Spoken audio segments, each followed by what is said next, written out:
I think the most interesting thing to me about these Olympics really is how you view the medal count, because in the past it was a huge political issue.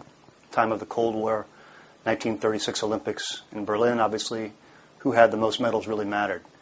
It's lost its importance in recent Olympics. It's been more of an issue between Nike and Adidas than between nations. This one's a bit different because of China's ambitions for the Games, and I think that we'll see more emphasis on it than we have in recent Games. Since China returned to the Games in 1984 at the boycotted Olympics in Los Angeles, they've always been near the top of the medal counts. In the last Games, with Beijing on the horizon, they were second. Gold medals behind the United States, and third overall behind the U.S. and Russia. This time, I think there's a very good chance that they'll go higher.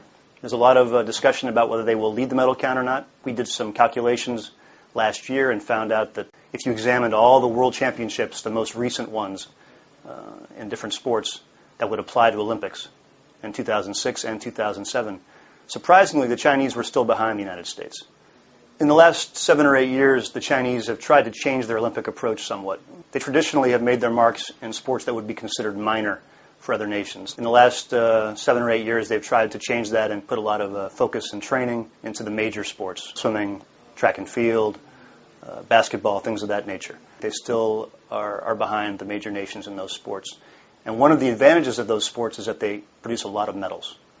But at the last World Championship in Melbourne, they won only 2 medals and no golds in swimming.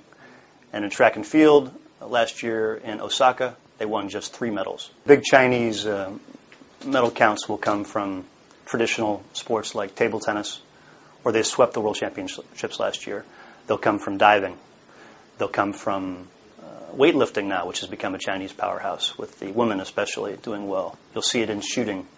Where they're improving are sports like boxing and judo, trampoline, which plays into some traditional Chinese strengths because they're still very good at gymnastics.